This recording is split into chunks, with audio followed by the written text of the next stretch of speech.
Well, my name is Wenping. I'm a professor and research program director from the institute called Western Asian and African Studies, affiliated with Chinese Academy of Social Sciences. Actually, I have been to this transatlantic dialogue for two times. The first one was taken place in Rabat, I think it's 2 years ago. So this is my second participation into this dialogue. I think this dialogue has offered us a very good platform for bringing over all those expertise and officials from all over the world. So they are coming from not only the countries around those Atlantic countries, and also like Japan, China, and India. So I think it's a great opportunity to meet all kinds of people and to get to know those heated debating perspective coming from different perspectives. Mm-hmm.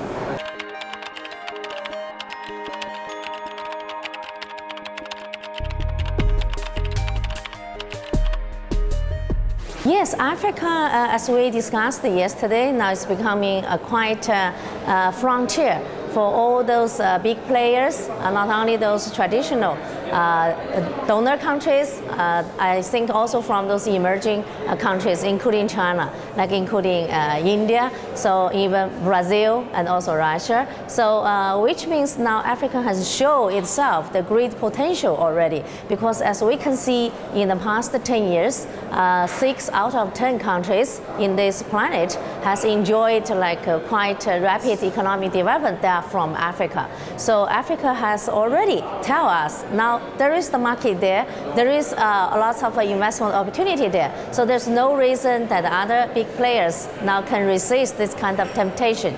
But comparing with other countries, I think China's involvement in Africa actually is not a recent story.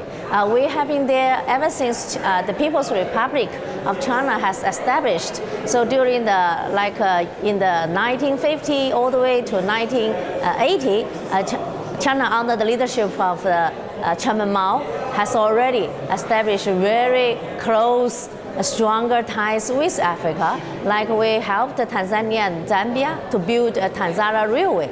That was the big milestone project for China and Africa. So in the recent, I think, 15 years also, because we have established a mechanism called FOCAC, Forum of China-African Cooperation. This is a joint and collective dialogue mechanism between China and Africa. So this gives a new push for China-African relations. So that's why, because now China becoming the first #1 trade partner with Africa, and also the investment now has been becoming more and more. So that's why it has drawn a lot of international attention to China-African relations. Actually, it's not a new thing.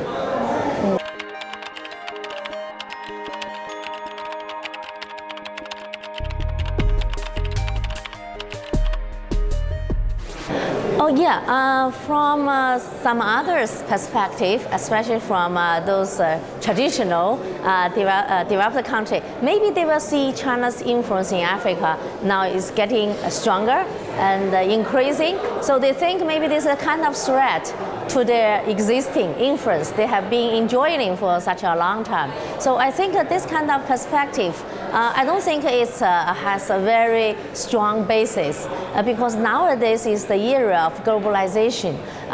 That doesn't mean what I have got, that certainly is what you have lost. It's not a zero-sum game things anymore, because when we're developing this cake of called development, now bigger and bigger, and then what I have gained is not what you have lost. Actually, it's the new cake now we have developed. So which means everybody can get your own share, even bigger than before. Even for African countries, they also benefited a lot from those new players, because all those new players can help them to make their own choice. Now they have more ownership and more determining power to make their own choice, to make choice like A or B or C. Now they have their own say. So this is also do good for Africa as well.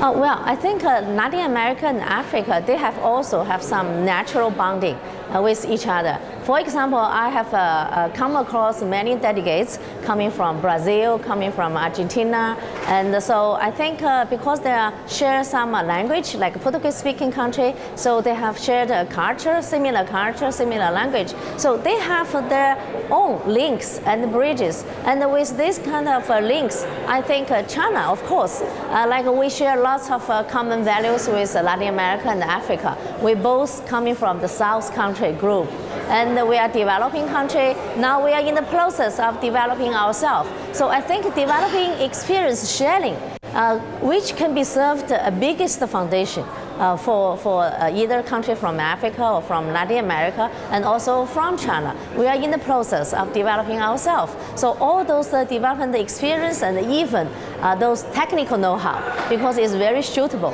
for all those countries. We are in the same process of transition.